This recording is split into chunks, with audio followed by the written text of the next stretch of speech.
Hello, and welcome to the Comedian's Paradise. This is a podcast where we speak to mavericks across the comedy world. Now, today's guest, he has the calmness. He's from Holland. He has the calmness of the Dutch. They're very calm, they're very chill.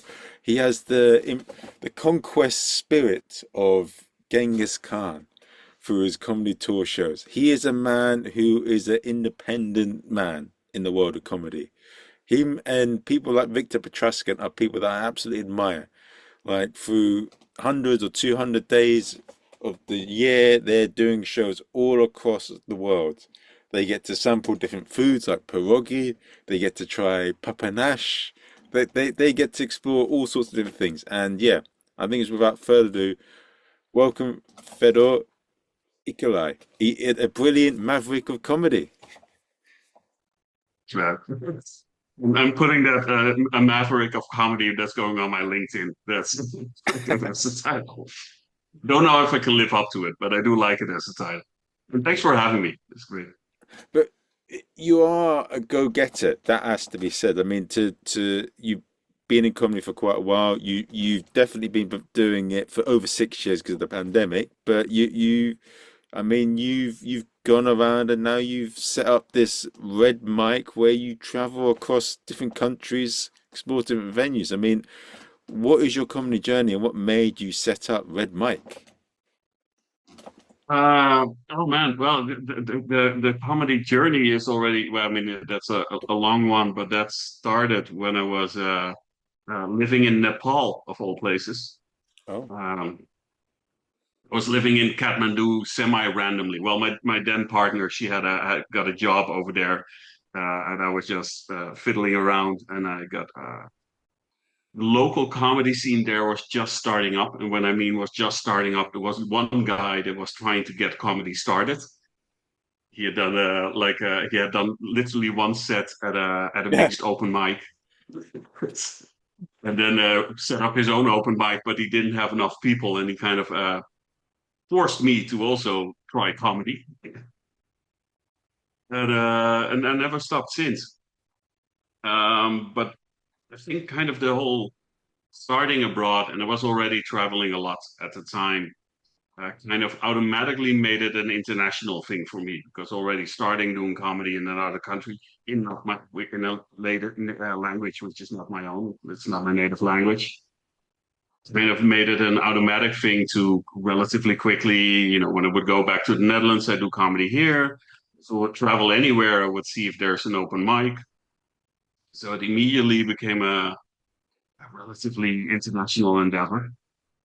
Uh, Slowly from that growing into a more professional comedy career, which I technically went professional and full-time comedian in 2020 on March 4th. So like 10 days before the pandemic closed everything down. So that was a very long start of the professional career, 10 days. And then I had to go back to finding some other job. Um, but yeah, I've always, from the start, have combined traveling and comedy. So that kind of naturally grew into that I was touring around with my own shows. I toured around with Victor Patruscan a couple of times. Um, we did one of us his first more international tours together just by car, going through Eastern Europe, and yeah, just kept doing that, doing the Edinburgh Fringe, doing other festivals in Australia, doing festivals in North America, and then what 2 years ago was talking to another comedian friend of mine, and we were just talking like, hey, it's great, like comedy's popping up everywhere. Mainland Europe has little scenes popping up everywhere with quite some good and interesting comedians in there and interesting things happening. But we're all just these tiny little bubbles with very little growth potential for the comedians. Like if you're like I'm in the Netherlands now, in Amsterdam, if you're do English comedy here, once you've headlined the local comedy club, that's the ceiling. There's Yeah. nothing else to go towards to.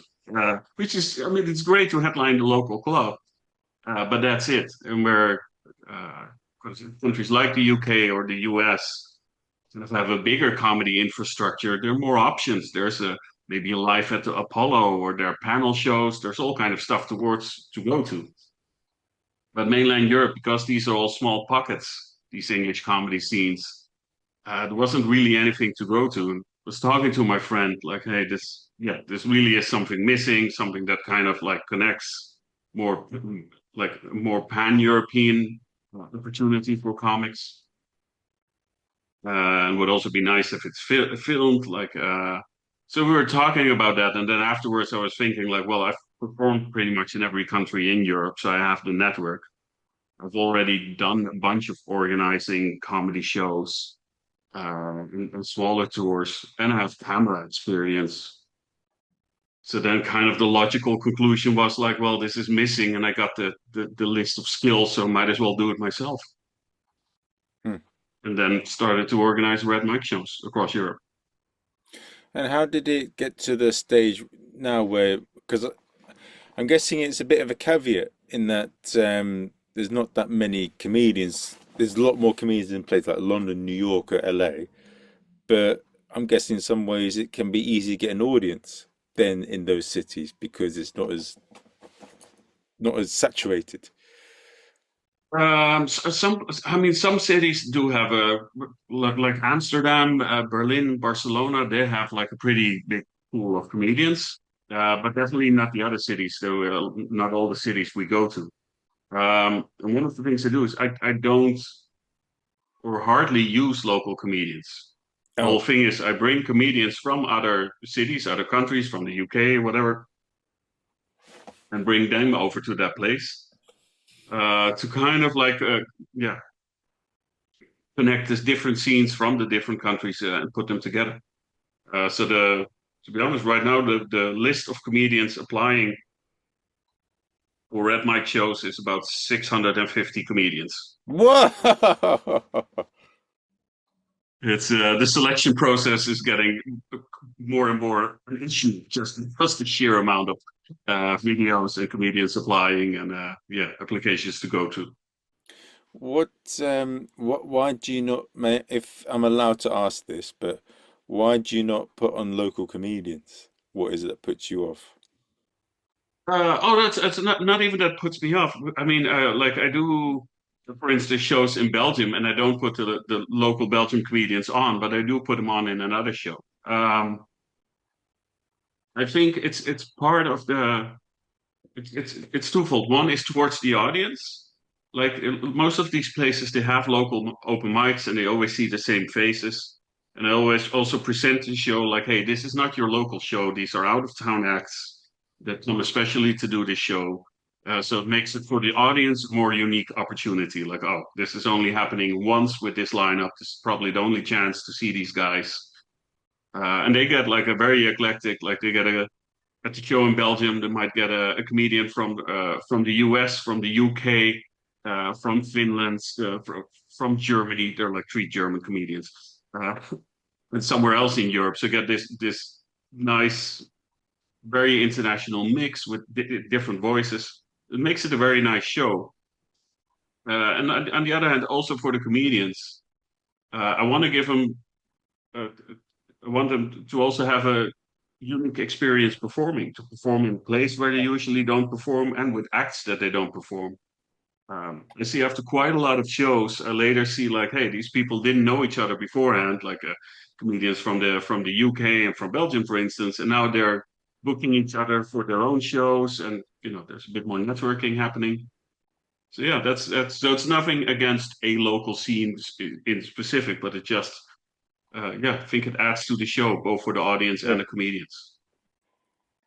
And I mean, that I think what you and Victor have done in terms of to basically be independent in some ways. Would you say that you've achieved a lot of a big?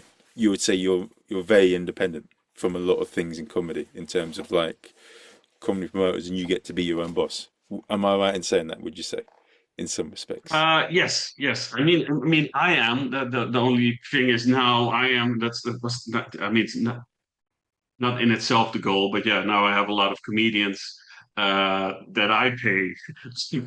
becoming other people's. Well, I don't like the word, but boss. I don't really see it that way because it is a very collaborative thing. But yeah, I do have quite a lot of comedians on the payroll now. And with you, what would you say are the how hard was it to get to the stage you are now? Like, what are the, because I think a lot of people would like to be where you and Victor are in terms of like, you don't need the gatekeepers as much. You can just do your own shows. I think a lot of comedians like to be where you and Victor are. But I'm sure that there's tons Uh, and tons of work that a lot of comedians aren't aware of that you and him put in that a lot of people aren't aware of. Yeah. I think I mean that's definitely a thing. I think people underestimate how much besides the actual comedy it is with people like me and Victor are doing. They're just getting all the organizing, all the promotion, all the admin, all that stuff takes up way more time than sadly than actual joke writing Yeah. and the fun stuff. So that's one, and the other thing is um, so this Red Mike is going like really well. Like it's going really smoothly. Shows are selling out. The marketing, everything's working nicely. But that's also because I've done and organized a ton of other shows before, and I've also probably made every mistake possible already before. So with other shows, I have fallen on my ass, or you travel all the way to Latvia to perform for eight people or something like that. Um, like I've made a lot of mistakes, and I've learned from those errors, just like Victor has as well. So yeah, it's learned a lot by doing it and also by failing. And what would you, but what would you, what's the thing that that people would be surprised at is the biggest, apart from the admin, but what's the, because for me, when I run comedy shows, it's not the comedians that I dislike, it's not the audience I dislike, but mostly I find the venues to be the biggest pain in the backside. But they definitely can be. It's for me right now, just the biggest pain is becoming communicating, which is with the venues and with comedians. To be honest, booking other comedians, I love them. But can definitely also be a pain in the ass. But it's also a numbers thing. Like if you book a bunch of acts, somebody's gonna have to cancel, and then you need to find a replacement, that kind of stuff. Um, all that takes up a ton of time. In that sense, in the past, I've also done tours just by myself, just like Victor does, just my own show, um, which in that sense was a lot easier to manage, um, but also less fun. I enjoy working with other comedians and sharing the experience of performing in a weird place or having a really fun night together with a few other comics. When you're touring just by yourself, which can be I mean, the shows can be a lot of fun, but then after that show, it's less like, yeah, you don't have other comedians that you can talk about the show, how it was, and yeah, do miss that aspect. Hmm. And when you, what keeps you doing the red mic? What should make you fall in love with being your independent producer and traveling and doing your own shows? What's made it all worth it? Um, I mean, apart from enjoying the traveling and stuff myself, but I could also do that without doing the red mic. Um, the fact that both audience members and comedians seem to be getting a lot of joy from it. Get a lot of feedback from comedians that they really loved it. Um, because a lot of these comedians, they're great, but they're just in their own bubble, so they don't perform outside of their own country or city a lot. So they really enjoy that experience, and the audience also really seems to enjoy it because apart from the positive words we get from them afterwards, the return rate we get on some of the shows is insane. Like there are certain shows in Germany, for instance, where um, it's a hundred seater, and immediately after the show, 30% buys tickets for the next show, which is like 4 months later. But they're that committed and that excited about the show. Um, which I always think is returning customers is the clearest sign that it's going well. They're enjoying it, and it's always a big compliment. So that just the seeing both audience members enjoying it, comedians enjoying it, and me myself having a good time while I'm at the shows as well makes it worth it. Okay. Yeah. Um, it's what have been memorable moments you've had through doing it that have taught you the most in terms of bad and in terms of good? um, uh, yeah, I haven't, this is going to be a bit of a disappointing answer, but there haven't been any very big lessons. I feel um, from the red mite journey, mainly, like I said, because I made all the mistakes before that with other projects. Um, so I've learned a lot from that. Uh, I mean, the main thing I have learned for a concept to really work like this, um, everything needs to be done right.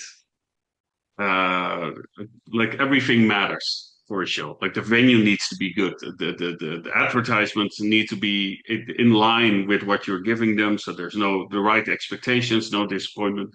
And then the show needs to be good, the host needs to be good. Every little detail matters. So I have been micromanaging the shit out of a lot of stuff, but that has been paying off, not for my mental health, but for the shows it Fair has enough. been paying off.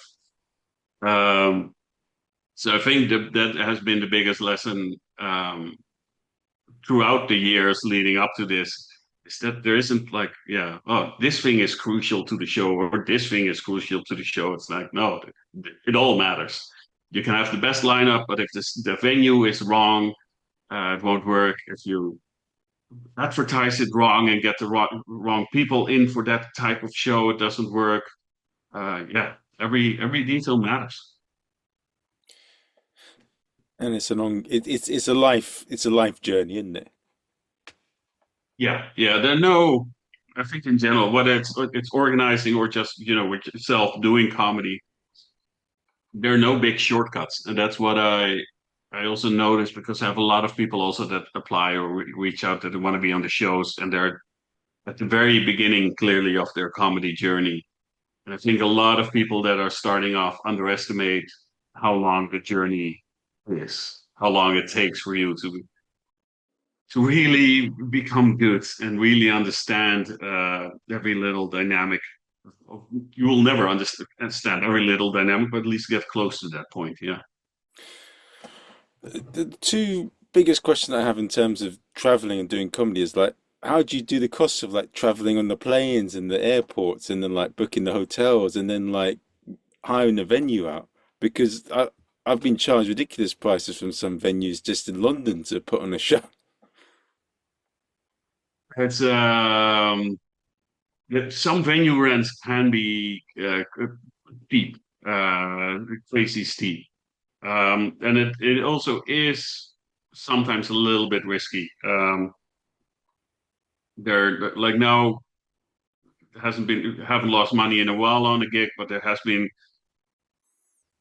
one gig in Madrid, for instance, where the venue rent was quite steep, and the sales were very disappointing. And then you got also need to pay the acts and the travel. So there is a risk of losing a lot of money on a gig. Um, so for me, in general, I need to sell out 80% of the capacity on average to make sure I'm not losing money. Um, so now there's a lot of confidence in the marketing and in the appeal of the show. So I know I can pull that off. But definitely in the beginning, that was risky. The first year, I'm like, I'm not sure how well this is going to sell, how well is this going to work. Um, so yeah, it can be steep. There are, if you shop around and look around, there are some cheap venues. There are even, I hardly use any. I think only still have one or two venues that are actually free to use that I use. But there are some smaller bar venues here and there that are free, so that you can do it more on a budget. Um, but again, with whole argument, everything matters. I want the venue to be good, so I rather pay rent for a good venue and then take the risk. Um, but yeah, there's definitely financial risk involved. Yeah, you need to sell well to make the costs of travel, hotel, and etc. back. And also that being said, having been on the road now for the last 10 years across the world, I do know how to shop cheap for tickets and hotels, and that also helps. And but what about in terms of when you're paying tickets? What about in terms of international laws and all that? Because I've looked into some that. How do you get around that? Or they that must be a bit of a because each country has their own laws, don't they? Well, luckily for Red Mike, it's not exclusively, but it's largely by far it's all EU countries. And within the EU, I mean, there are some laws and differences, but at least it's very easy to just work and operate in another country. So within the EU, it's not that complicated. Um, for the shows I do outside of there, for legal reasons, no comments. Ha ha ha. Okay, fair enough. Fair enough. Uh, okay, fair enough. You got to keep some things. It's it's to be fully honest, in some outside of EU cases, I'm not really sure how legal I am operating, just because within the bureaucracy it gets so complicated. Yeah, yeah, Yeah, must do. That's why I was curious about it because I've always hold on. If I put on a show here, what if they're gonna say, "Listen here, Sonny Jim, you're from the UK, you got to pay this tax or that tax." Because I know in Italy, don't they charge a tax in different cities? That's what I had done to me a couple of times when I was traveling around. They would charge you a tax. yeah. Italy has some weird rules within that sense. Um, but in general, it's doable. There are some cases where I know because it's a bit more complicated, and there's one city in Italy is one of them for those reasons, where the venue does the ticketing and they handle that, and then they I just invoice them for what's left over. Um, so that in some places that can be the solution. So the venue handles all the ticketing and the taxes, and then you just send them an invoice at the end of it. Hmm, no. How would you say it compares to doing the Edinburgh Fringe, doing all the tour shows? Uh, uh, I sleep more surprisingly, and Oh, I mean Edinburgh. It's been a while to be honest since I've done Edinburgh. I do some of the other festivals still, but Edinburgh was mainly exhausting. It's a lot of fun, of course, but you end up doing so much um, that you're exhausted and then still lose money at the end just because everything's so expensive and you're fighting for every audience member. Um, so the lovely difference for this is at least with Red Mike shows, 95% of the Red Mike shows are sold out, and the last five are almost sold out. Um, so it's fuller rooms compared to what I was used to in Edinburgh. That's for sure. how would do you find running, and if anyone's to prepare for it, what would you say the difference are between running like the tour shows that you do with Red Mike compared with doing shows in festivals? Because you said you mentioned in America, Australia, obviously the Edinburgh Fringe, but I heard this with a lot of American festivals, they make you pay and you may not even perform. And I heard Australia used to be good, but then more comedians got into them and now they're not as good as they used to be. Yeah, Australia, that's also my experience. They got a little bit less good. Um, US, that definitely happens. That there are some more pay to play festivals, but there are also good festivals to where you can where you can make some money. Um, I'm doing 4 festivals. So in the summer I don't do Red Mic, then I just do my own stuff, which in this case is going to be I'm doing 4 festivals in North America. Um, to be honest, I definitely don't make a lot of money, but I don't lose money as I would in Edinburgh, and I'm not as tired at the end of it as I am with Edinburgh. Um, so they work well for me. But I think the big difference is this is a lot more um, behind the computer stuff, as in it's way more emailing, messaging with all the venues. Marketing is way more online instead of you're not billing in the streets. Yeah, you do your advertisement online and write press releases to local media, stuff like that.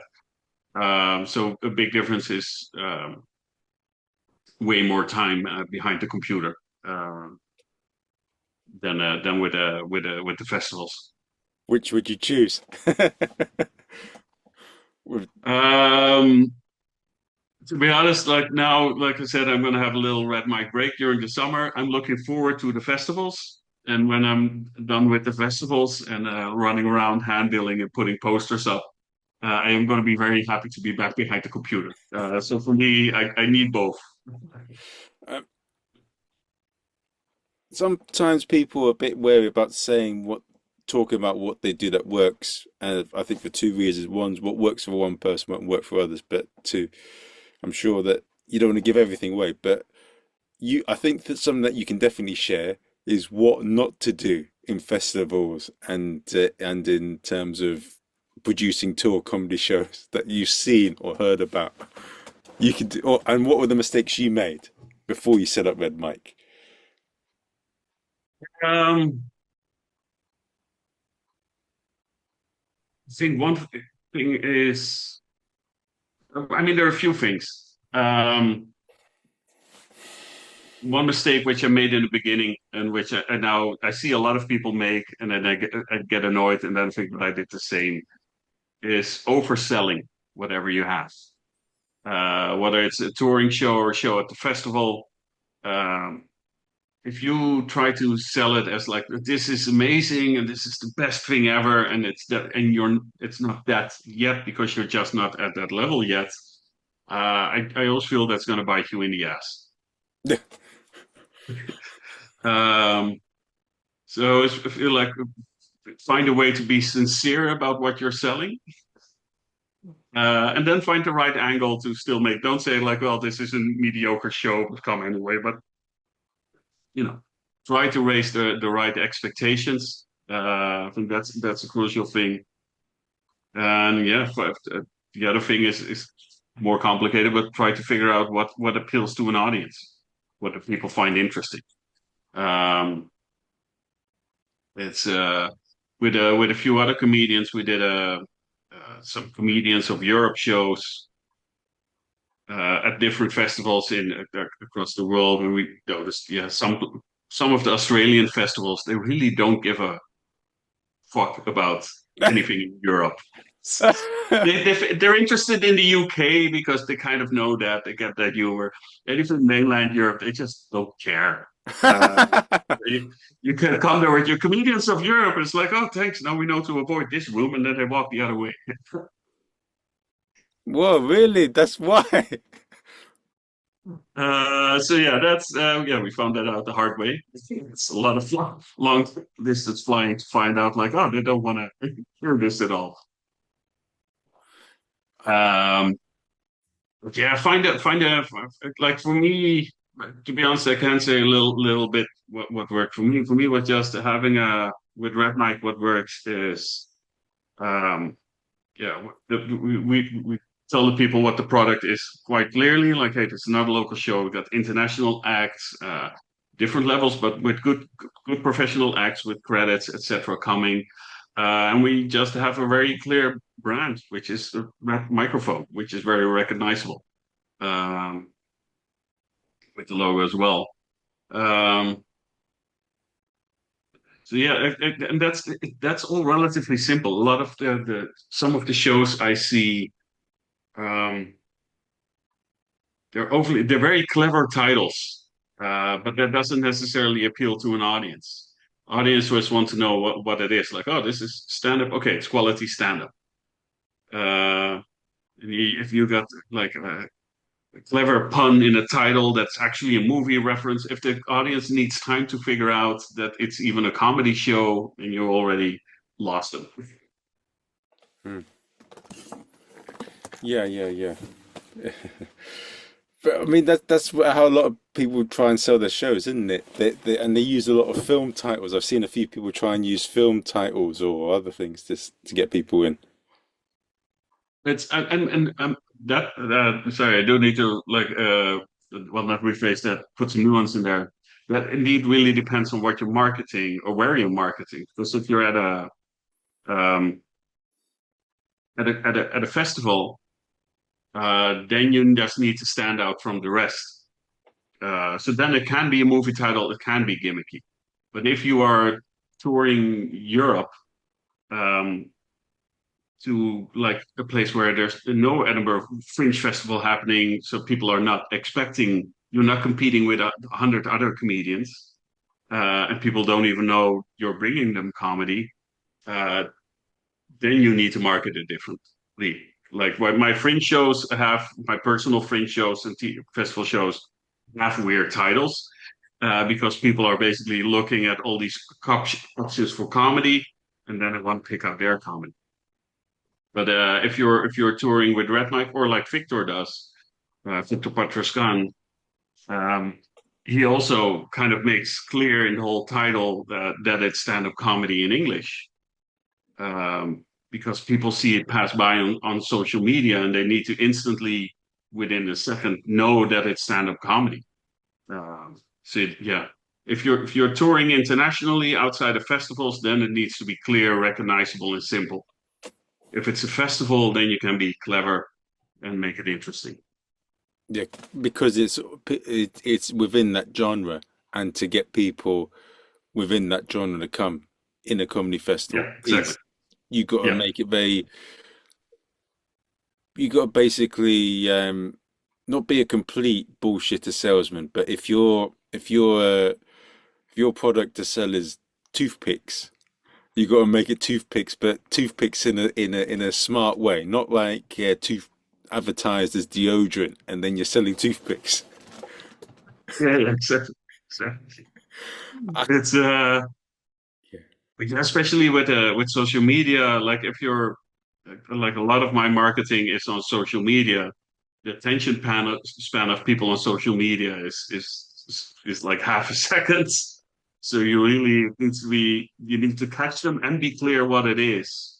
Uh, Within a sec. Like we once toured with a few friends. We did a few shows across Europe with a show called The Church of Comedy. Title itself is still fine, but the artwork was just the cartoonist had made them. There was a chaotic big picture of a church with all these little characters. Everyone that was having their own little adventure. It was a great cartoon to look at, but when you scroll by real quick and you just see all these little characters in a chaotic picture, you have no idea that it's about a comedy show or what's happening. It's So that was a lovely title for a show, lovely idea for a show, but yeah, marketing wise, that didn't work at all. Mm. Well, I had a friend on the podcast a while ago called Tom. What's his name? Tom Fox, and he says when he does a show or when he's doing anything, the first question he asks as an artist, if you want to make money, is why should people care? Now, when you're applying that to like doing, if you're doing a comedy show in some little small village in Lithuania or some place that really doesn't have much going on, how do you get people to come in? Like, what is it that do they? Is it? I know that most of Europe and a lot of Europe has fucking fantastic English, but like, what is it that gets them to come along? If when you advertise it's just a stand-up comedy show in English, how does that? Because there's lots of comedy across the world now. Stand-up comedy is quite a big thing. What makes them come to your tour shows? And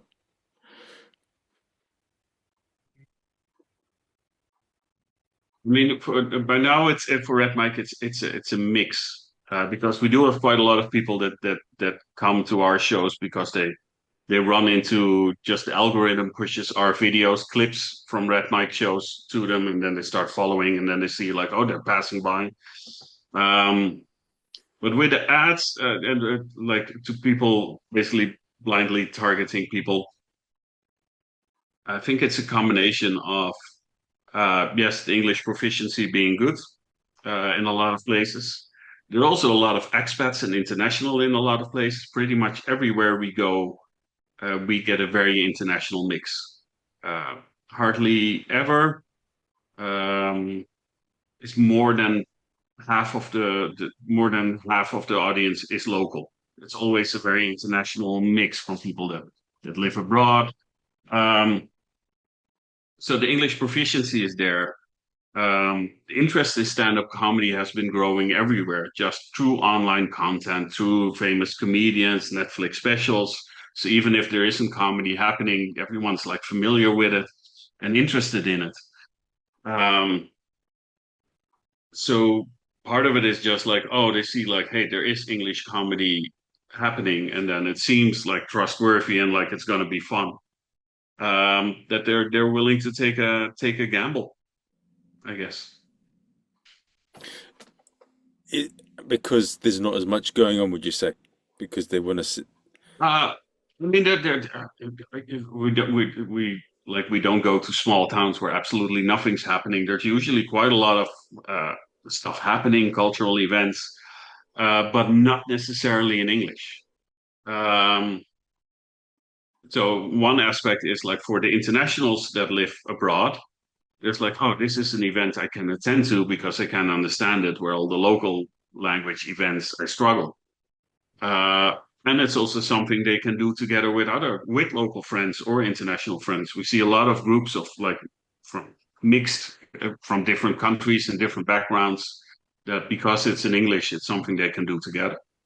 Um, and yeah, I think that the interest in stand-up comedy is strong. Because the very last show we had was in Lithuania, and there were quite a lot of big events going on at the same time in the city, even some kind of big free festival. And we still, yeah, sold out what was the 165 seater. So yeah, there's a lot of interest for comedy for sure. Yeah, yeah. Does it surprise? Have you been surprised at times at the results in different places? Like you'd think that in, I don't know, in one city you're going to get packed, but then you go and put it in a city that, I know you say you don't do it in places that don't have much going on, but you go into a place where you're a bit more skeptical and it's packed.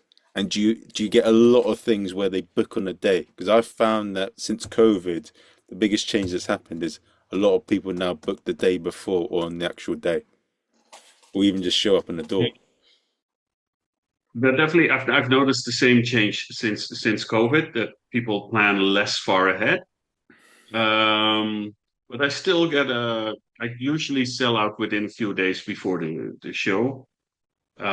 Which probably means if I would have had way more capacity, I would have sold way more because people do wait.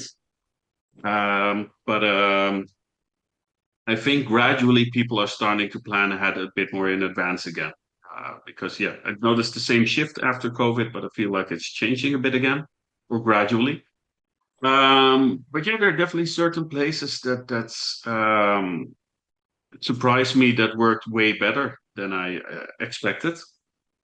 Um, and some other places which turned out to be a little bit more of a struggle than I expected.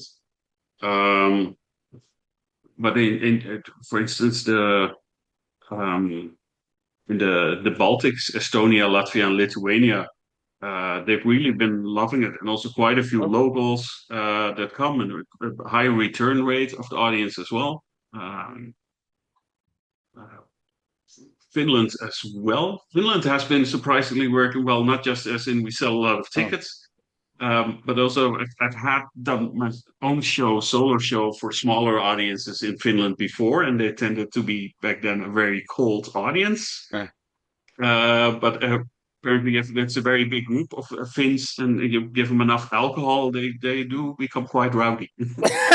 Really? It's Oh, to the point that they've been a bit heckly a few times already, which I didn't expect from the Finns. but you can tell that they're laughing, right? Because I've not performed in front of a German audience, but Kimmy keeps complaining to me and telling me, I've been performing in Germany, I can't tell when I'm making them laugh. I thought I was bombing, but it turns out they were crying with laughter. It's, I'm gonna feel bad saying this because I make the same joke, but with red mic shows, the German ones we have are one of the best. In all fairness, I don't, yeah. Um, so I do feel we exaggerate the stereotype a bit, sadly. Um, then again, I'm also like I'm Dutch myself, and the Dutch audiences are kind of have the same reputation, and they can be tough and they can be quiet. So maybe also I've just been hardened a bit to trauma throughout the years that I don't even notice anymore when they're quiet. Um, but no, no fairness with Red Mike, the German shows we've had have been a lot of fun. Um, Stuttgart is one of my favorite ones, but we also it has a huge return rate, so we have yeah, it's the same, pretty much the same good audience every time. And they really have been great against all stereotypes. But yeah, but again, they're also it's an international mix. So half of the audience might be German, the other half is from all over the world. Uh, so there's always going to be some laughter. There are always a few Americans that are nice and loud in there. I'll say one thing with the is there any city you wouldn't go back to? So for me, I went to a clown festival in Zagreb uh, in May, and I came in at around 12, but I got robbed by the airport police, and they stole money off of me.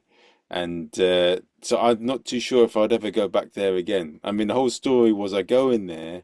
Um, I had a Harry Potter wand in there, and I don't know. I was on my own. It was late at night, and I think they asked me why I was here, but I think me telling them I was going to see a clown festival made me a victim because it's too. Sometimes it's better to like blend in a bit and just try and like be don't be like you're doing something wacky or stupid because it's just gonna. And straight away he says in the big Eastern, he takes me to a room, he's like checking my stuff, and I knew it was dodgy when they started asking me about, well, how much money do you have? And they said if you don't have enough, we'll send you home or whatever. And they'll check all my stuff up, they'll open this, that, and then I saw one of, I think, what they did, they put some my euros in their back pocket.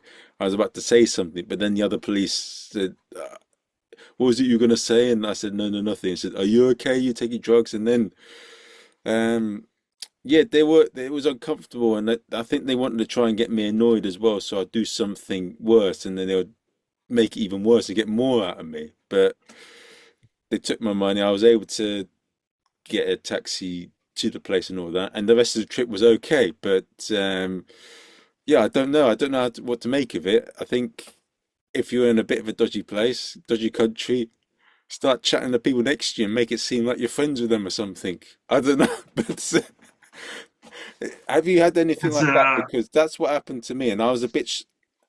I expect that kind of bullshit in certain things, but I just did not expect that to get it in the airport police. I just thought that that would be where the line yeah, would be drawn. yeah. It's also not where I would expect it. I mean, I had it once. Not that far from there. I mean, driving into Bosnia, so also former Yugoslavia. I once had issues there, but that's already like quite a long, like 14 years ago. Um, in general, lately, I haven't had any issues, to be honest. And it's again EU privilege nowadays. I would say like I don't really see customs hardly anymore when I'm traveling within the EU. It's Schengen. It just they let you walk through pretty much everywhere. Um, But no, so in that sense, no. But also like I've been to quite a few dodgy places. I mean, I've been to Ukraine during wartime a few times already. But also West Africa and Sierra Leone after the Civil War, and so like I'm also quite used to like extremely dodgy places. So the countries I'm doing now, being largely Western and Northern Europe, well, also some Eastern, but yeah, they're all not too dodgy compared to what I'm used to. So in that sense, no, I'm fine with all these countries. Audience-wise, it also almost all have been pretty fine. There's only one place that we had such a where we actually did have the quiet audience cliche, and that was in Austria, in Graz. There it did happen. And it was one of the best lineups, sincerely one of the best lineups we ever had in the Red Mic shows. Just that quiet. So it does happen. Um, it hasn't happened with Red Mike in Germany, but in Austria we did have and they did enjoy it, but they were all the cliche laughing on the inside. Uh, It, I want to ask you a question. If you were in my situation, what would you have done? uh, And how would you advise avoiding that if you're a comedian looking to travel in a bit of a dodgy place? oh, for the avoiding part is travel with as little cash as I can. So that helps. Yes, yes, yes. Uh, if there's nothing to steal, then it's yeah. I probably wouldn't have handled it much different than you had, because yeah, if you cause a fuss, it's just going to be more trouble. Yeah, Um, so yeah, that's one of the sad yeah realities where like, well, that money's gone. Um, yeah, yeah. I don't think I would have done much different. I told the story to a person at work, and I don't know. Sometimes when people at work find out that you do another thing on the side, they try and one up you, and I don't know why. But he was going in there saying, "Oh, I would have said, why could you put the money back in my pocket, please, or this and that." But I just think there's all very well being aggro and all that, but it would have made things 10 times worse. There's times where maybe you would have to bring that up, but I want to get in there, perform, and get the experience. And if I'm surviving afterwards, that's fine. It's yeah, and in the end, it's going to be your word against theirs. Uh, and they're cops and they got each other's back. So yeah, yeah, it's one of those sad realities where you're probably going to lose that argument. And yeah, But yeah, it's comedy. The one thing that I do like about stand up, yeah, is the traveling and going abroad and all that, and I want to do a lot more of that. But yeah, it's not really a boring thing. You always have something like stand up. It gives you a lot of unique experiences that maybe other people wouldn't get. yeah, and you learn also from you get unique experiences, but you also learn from the other countries. Like I remember, I'd been to South Africa for like a 6 week trip, like ages ago before I did comedy, and I had a great time. Um, learned some basics from the country. But then I came back a few years later when I was doing comedy. And just by doing a few local comedy shows and hearing what the local comedians actually talk about, what the actual troubles are they're struggling with, what the actual topics are that are relevant in South Africa, I learned way more from that country when I did comedy than when I didn't do comedy. Um, Yes, I've heard that a lot. There was a comedian on the podcast, Robin Dunlop. She said that, like, if you really want to find out about a country, watch a comedy show for a week. And also, there was a mime artist out on the podcast, and he says if you get a taxi driver or someone like that, they can tell you a lot about what goes on as well. Yeah, yeah, yeah. They're also definitely a great source of information. Yeah, yeah. We definitely had some interesting cab rides throughout the years where the cab driver had interesting stories or opinions. It's yeah, and also now like lately I've been doing a lot of like with my own shows, a lot of shows in Canada.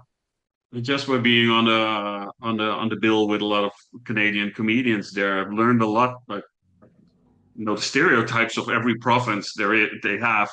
Uh, from the previous times I've been there in the past before comedy, couldn't even name the provinces, and now I know the stereotypes and their, you know, what they think about each other. Yeah. Um, what's another thing that I want to talk about? Yes. I've forgotten. I don't know what it was, but I've forgotten. I'm so sorry. You have one job. Remember the questions. Oh, I've just finished work, so it's fine. But oh, is the saying that sometimes what comedians do outside of stand-up the more interesting thing? Because that's one thing that one because comedians are well, actually no. Hence with the podcast, I think I do agree with that. I think who comedians are outside the stand-up themselves is often very interesting. Comedians are not your regular Joe. They work in all sorts of jobs, and you often hear mad stories or something stupid that's happened that's led them there. Yeah, and I think it's he's based in France now, an American comedian Tamer. Um, he I talk to him about this sometimes, and he always emphasizes that as a comedian, it's also important to live life, because the risk at some point is if you're only doing comedy, um, like every day, and that's your whole life. Um, it's that they're slowly the other person, the experiences you have where you talk about on stage are often not comedy. It's life. It's falling in love. It's relationships. It's jobs. It's holidays. It's trips. Um, so yeah, I feel like every now and then you need to remind yourself. I need to remind myself to not only like focus purely on the whole comedy loop circle, but also live life a little to remain interesting. Yeah, yeah. I think that's a big part. It's and how do the big names do it once they've reached a certain level? Like someone like Jimmy Carr or like Bill Burr, like once, because when they're a millionaire, or Kevin Hart, when you're a millionaire and you start living in mansions and all of that, your struggles aren't really shared by regular people. Oh, the maiden didn't do my bed properly or something, or I had a new phone stolen. No worries, I got another phone. It must be so much harder for them to relate, and that's a big part of the comedy, isn't it? Because they talk about things that we relate to. How do they keep that in to be able to? Yeah. No, that is an interesting question, and I mean, it also depends on what kind of comedian you are. Like, if you're a comedian that looks at, a political comedian, or a comedian that looks just at the world in a more observing way, um, then that shouldn't impact you too much. But yeah, for me, like, with my own comedy, it's all stories about experience and travel, and things that went wrong, which is going to be way less interesting if it's about, how my jacuzzi doesn't go to the exact right temperature I want it, and if that's my biggest issue in life. Yeah, what I've heard. I've not seen the specials of like Some comedians I know were saying that Dave Chappelle's specials were nowhere near as good as his other ones, recent ones. And I think a common thread a lot of people say is when a big comedian gets big, their first special is often the best because it's all their 20 years of what I've heard from some people. I don't know how true that is. I mean, I watched Louis C.K. a couple of years ago, and though I wouldn't want my daughter in the same room as him because they may get splashed with some white stuff, um, he is an absolutely brilliant comedian, and you cannot take it away from him. Seeing him perform live, he is the best comedian I have seen by a mile. I don't know what it is. He's just brilliant. He's incredible, and once he finished his show, he had about 20 minutes of new material, and it was still brilliant. I just don't know. It's just work of art. He's brilliant, but also when you watch him on TV or in a movie, it doesn't look any. some when it doesn't look as good, but when you see him live, it's just something else, man. Whoa. Yeah, yeah. Yeah. I mean, but I think also that's for every comedy special that you see. Life is always better. Um, and I mean, I see that myself as well with editing, like the sets from Red Mike. Not that they're anywhere close to that level, but it's just, yeah, nothing compares to the real life experience, especially with the greater comics. Okay. It's seeing them work is looking at a work of art. Yeah. Okay. Yeah, it's has it ever but the great comics, even if you know the source behind the magic, they still pull it off. Whilst if it's just a regular comic, once you know the ingredients and you watch stand up, you get a bit jaded by it. Yeah, yeah, yeah, yeah. I'd say for It's myself personally, through watching a lot of comedians, being around comedy for quite a while and watching a lot, there's only one really comedian that stood out for me in maybe, and I have to be brutally honest there, in the last 3 years, the only comedian that's really stood out for me is Dan Tiernan. He is like, I watched his show Stomp and he's doing another one, but he just did something special. It was so good, perfect, brilliant, but one of the best things I've ever seen in a while. Um, but does that happen a lot for you as well? I mean, you got 600 applicants. My God, I'm guessing when you look at all of them, maybe there's only you get a lot of good acts, 100 good acts or 300 that you think are good, but I'm guessing the ones that really stand out for you, you probably only got 10 that really sort of make you go, wow. Would I be right in saying that? yeah, yeah. That's I think that those numbers are pretty accurate. Yeah, it's uh, it's a small handful that's really impressive. But I don't think that like there's a small handful that's really impressive and that are like often like natural talents. But that doesn't mean there's no like potential for more greatness in the rest of them because some comedians have like a very natural talent that stands out relatively quickly. But there are other comedians that are just first shit for 10 years Yeah. and then figure it out.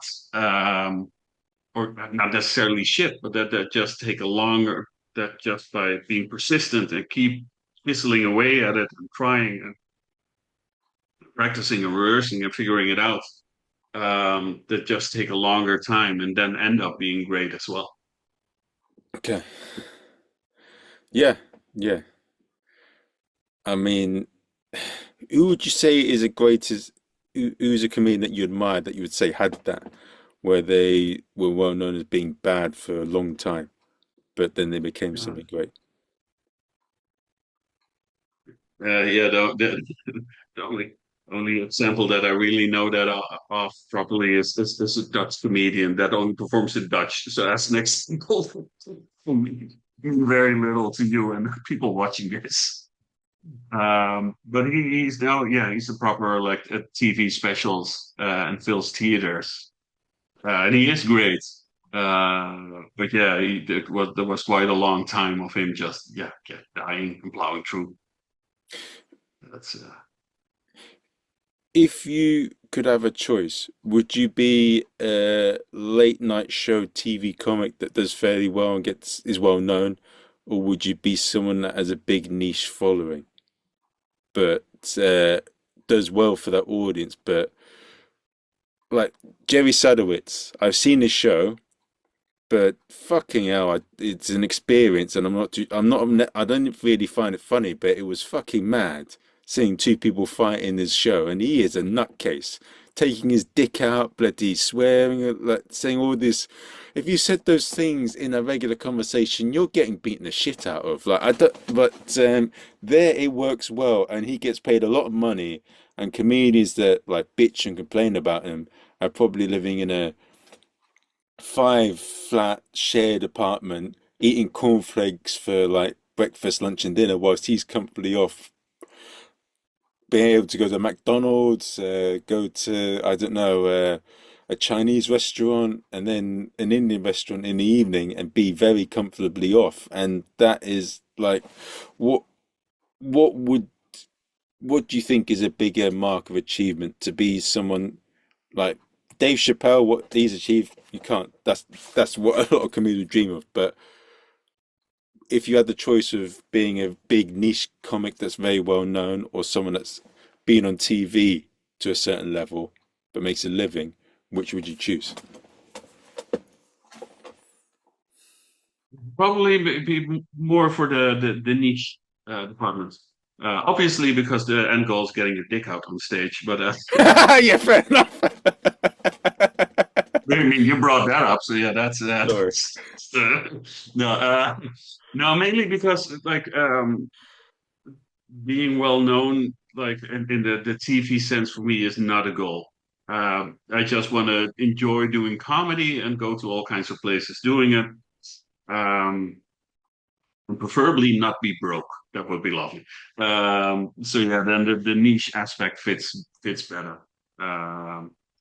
Because the television also ties you down. It becomes a 9 to 5 where you need to be in a certain place all the time. Uh, I still want to be randomly going to Armenia or whatever next year. So that fits better with being the niche guy or just a weird touring guy. But with the niche guy, you're not going to get bothered in the toilet as much, are you? Like you can have a piss and not be bothered. But I know that I'm sure Kevin Hart, like a few times he's been in the toilet and he's probably had someone try and chat to him and get a selfie or something. I don't know. There's the shit that celebrities go through. They don't have the luxury of getting space. It's yeah, and I mean, going to the toilet as Kevin Hart is especially awkward because you're not tall enough to use the urinal. Yes, that's You true. need to you need to bring your little stepping stool. Yeah. Oh God. Yeah. Yeah. That's the. Yeah, no, no, like getting recognized in the streets. Yeah, it would be more a nightmare than a goal. It's it's. I mean, every now and then, sometimes it have like, oh, I saw you. That was great, and that's fun. It's fun if it happens once every 3 months. That's enough. Do, what? But what must it? What do you think of the stories where people say, "Oh, this person's a dickhead" or "that celebrity's a dickhead"? Because I'd see if I was in their shoes and you're getting bothered all the time and you get no space and someone's bothered you at a bad moment, like your kid kicked you in the nuts or your wife, you had a big argument with your wife, and then someone goes in and says, "Hi, how are you today?" and tries to interact with you and asks for a selfie. I mean, for me, I'd like to say, "Listen, will you fuck off?" So I don't know. I wouldn't say that. I wouldn't say that. No, no, no. I wouldn't say that. I'll be polite and all that. But if someone does it in a rude way, yes, and they do it in a very disrespectful way. But I'm saying that there are times where you want space, and to not get that when you're at your worst, I think it's very difficult to be polite. And comedians, when there's something odd about us, expecting like no normal social norms. Like for me, I get into all sorts of nonsense just without being famous or a big name or pro comic. I get in all sorts of trouble. So I don't know. Not deliberately, but a lot of clumsy, awkward moments. Yeah, I mean, yes, same for me. And it's like I'm more fascinated by the celebrities that stay nice all the time. It's like, hi, why do you get that energy from to just perpetually with every rando that passes by, just pose and be friendly, pose and be nice. Um, yeah, I like after a show, I preferably hide away from the audience. Like I don't even audiences sometimes they want to have a nice chat with you and say it's cool and fun. I try to actively avoid that even. Okay. Yeah, It's social awkwardness. the one thing that I like being a bit of a character act, and when I did Edinburgh a few years ago, so I play Asian Zorro, and I get a bit of anonymity. Like if in the Fringe, I can just wear the costume and play that, and then when I take it off, I can be me again and avoid people and get on with things because they don't always recognize it. But people that know me recognize me in the costume anyway. But people Yeah, that yeah, don't, they see the costume and I can get their anonymity. And then when I take it off, I can do my own shit. yeah. That's great. I also fully understand why you have like DJs like that now that have like a big thing on their head which looks like a big gimmick. But the upside for me is like, yeah, people don't know what you look like, so you can just go to the supermarket. Nice. Yeah. Now, for with you running such a big operation, traveling around, and what would be the basics on advice on dealing with comedians that you don't want on the show? And what would be your advice for dealing with venues that you know are going to be a shit show? And what about dealing with audiences? So for me, um, one of the recent instances I had with a venue that was a bit dodgy is a lady said, I don't work with people that don't trust me. And for me, I'm less of a people pleaser than I used to be, but I still struggle with that. Like I had someone on a podcast a while ago, I agreed to get them on, but I just felt from my gut feeling that it wouldn't work. And I said yes to it, and the call's all. But then there was another thing. I agreed to what she said, but then I thought about it, and then like a couple of days later, I said no. Okay, fine. See you later. Um, but there's some of the things from my side that have been a bit dodgy recently. I think in general, I think it's a very like I'm also only recently getting better at it. Like I've also always been the big people pleaser, as I think a lot of comedians are. In a way, um, I think it's a very important skill to say no or let an opportunity pass. I think we're especially bad at letting opportunities pass because if we get offered a spot on a show, pretty much every comedian always says yes.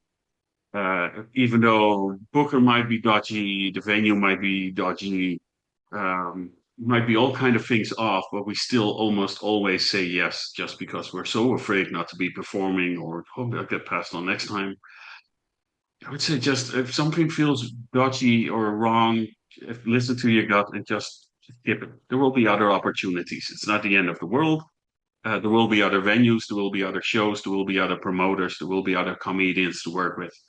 Um, I think we should say no more often in general, Yeah, I think as so. comedians at least. Yeah, I think definitely. I think a big example of what's I don't know what's going to go in this, and it's really sad. But have you heard about the Leicester Comedy Festival? Yeah, yeah, yeah, yeah. Yeah, they're not paying out, right? That's the Yeah, it's been ridiculous. The festival went on in bloody February, and no, but it used to be, I think, the second best comedy festival in the UK when it was run by Jeff Rowe. But the last couple of years, he left, and now it's turned to this situation where there's comedians that are waiting 2 or 3 months to get paid, and they come up with all these BS excuses, and they've not paid them, and it's just bloody hell. And then it's the same with 21 Soho. People still gig for them, even though they've not paid acts. And it just doesn't make any sense. Like with comedians, stop support. Just you can go and book your own shows and do your own thing. It's just that comedians have such an aversion to admin that they want to. That's why they do it. That's what it is. They've got a, they've got you. If you work in hospitality, you have the 14 allergens. For comedians, they only got one allergen: admin. it's and one addiction, and that's just being on stage. So it's also just an opportunity. They don't want to do it themselves, and they don't want to miss an opportunity to perform. Because it's the same in Netherlands. There's also one club that notoriously just doesn't pay their acts. We're with a lot of comedians in the chat group every time talking about it, like, yeah, they never pay. Yeah, it's a disgrace. And then you still see the same comedians performing there. I'm like, why are you, yeah, doing this? But I mean, I'm sure you've had it the other way, where you get comedians that will try and push you for more money as well, or try and like do you over. Like I've had someone say, "Oh, I didn't receive the money yet," but you look and you've sent it over, and she said something on, "Could you check if you sent it over?" No worries if not. She tried to double her money or something. But I'm sure you've had some crap. Don't mention any names. not a lot, in all fairness. I do sometimes have a few that try to discussion to get more money. But yeah, I've standardized my fees, so everyone just gets the same. So not a lot, in all fairness. Um, I think I have because you're right about comedians and hating admin. I think I've had more comedians forgetting to send me an invoice than I had comedians causing issues about wanting more. So Yeah, I've had that as well. I've had to chase comedians to go and give me the details to pay them. yeah, it really is. It's fascinating how bad comedians are with admin. Yeah, some that just 3 months later, like, oh yeah, I realized I never invoiced you for this. Like, oh yeah, okay. There is a part of us, and this is Dane Baptiste was someone that I had on the podcast. He's been through a lot. He's very clever and smart man. And yeah, he got cancelled because well, he threatened another comic, which he got wound up and did something that's what happened. And but he said something that comedians can be perpetual at adolescence, and I do feel that there is a. If I be honest with myself, I think there's a part of myself that is a little bit of a child. There's a part of myself. That's why I still do comedy and do all of that. There's a part of me that is a bit like that. If I'm being honest. I think for all of us, and I've noticed it with the red mic as well. Like the amount of times that comedians completely forget to book tickets, flights, hotels, and then end up paying a ridiculous price just because they forgot until like 3 days before, or have to cancel because of that. Yeah, the amount of times that happens is fascinating.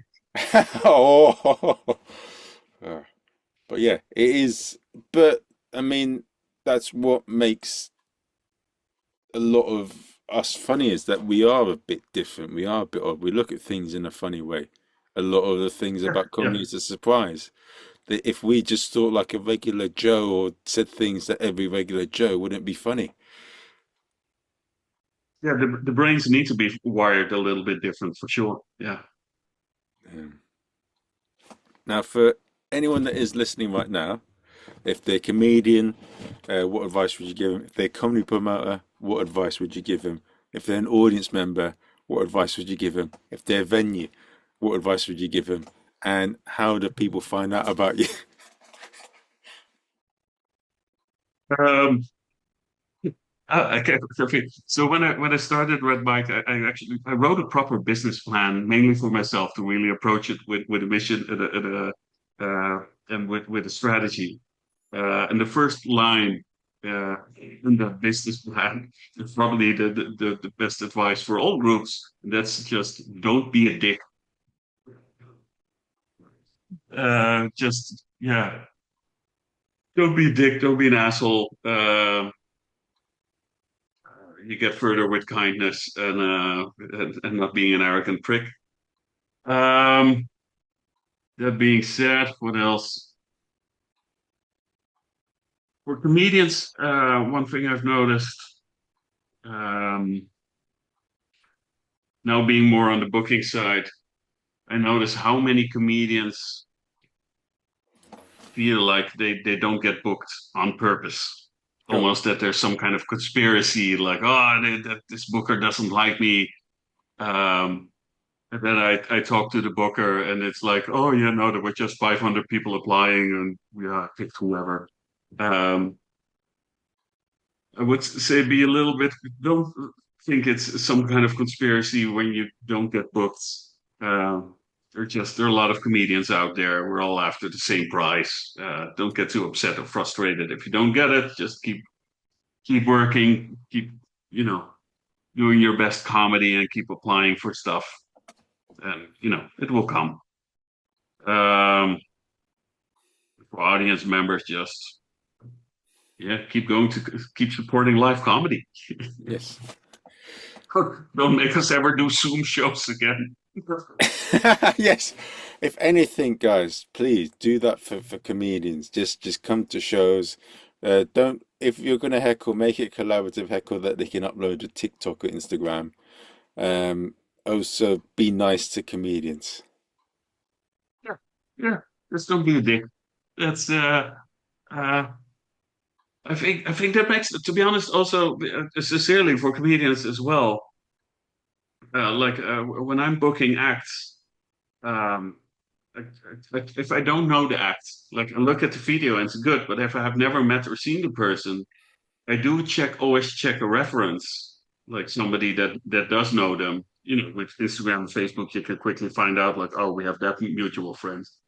And I always ask them like, hey, like I've seen the clip, the clip's okay, but is this person okay? Is he not an asshole or a dick or whatever? Is he gonna cause trouble? Um, so I do think just being, I mean, being funny is one, but also just being a bit professional, normal, and friendly, it does go a long way. Yeah. Yeah, and that's it's so common but and so basic, but it gets missed a lot, doesn't Yes, because we're different as humans. it? Do you agree with that in terms of us being different, or do you think it's everyone's a bit? Um, I mean, everyone's a bit, but I do feel with comedians, I don't know what it is. Um, we do have fragile egos, and I'm not like me as well. Like, which is a fascinating contrast for me always, because we do this thing. Everyone's always like, "Oh, I could never do what you do. So scary going on stage." On the one hand, we're all of us are fine with that, but we're also very fragile egos. You know, if we get a bad review, it's like we're destroyed. If we don't get booked by a certain producer, we're sobbing away in the corner. Um, so I do, not everyone, but I do notice there's a lot of fragile egos, which is just to me this weird juxtaposition contrast with, yeah, us making ourselves so vulnerable on stage. Hmm. Now, if the whoever's listening in right now, if they're an audience member, they want to come and watch a show, how do they find out about you? And if they're a comedian and they want to find out about you, how do they find out about you? Red dash, it's the dash, yeah, red dash Mike .com website. For comedians, there's a special in the menu somewhere. There's comedians, uh, and they can sign up for like a comedians mailing list, and then they just get emails with when they can sign up for spots. We do literally really encourage everyone to just sign up. We don't approach anyone to be on the show. It's really is it's open for everyone to apply to, and then we try to select the best possible to make it as fair as possible. And yeah, for the audience as well, on the website is always the list of all the upcoming shows, and they can also sign up for a mailing list so that they get an email for when there are new shows coming. And if there's not a show in their city, they're always very free to email via the website and ask us to come over there. Yeah, yeah, yeah. So, guys, I hope you've enjoyed the episode. You know where to go if you want to find out about Red Mike and Fedor. Uh, but also, yeah, you know where to go. If you like this podcast, give it a review on Amazon or iTunes. Join the Patreon. But also, the next guest is going to be Sam Lee, and he's going to talk about another world that I'm involved in, Brazilian Jiu-Jitsu. It's a great sport. It's a great stress reliever. I don't know why it is, but getting someone to tap and say "I'm your bitch" is a great mental health advocate for a lot of men and women in the world. It just shows why everything is wrong with the West. No, no, it is. It's a great sport, but yeah, he's a comedian as well, so he's gonna tell us about all of that world. There's a lot of bullshit in BJJ and comedy. We're gonna find out about it. But yeah, hope you enjoyed the episode, and I'll see you guys soon. Okay.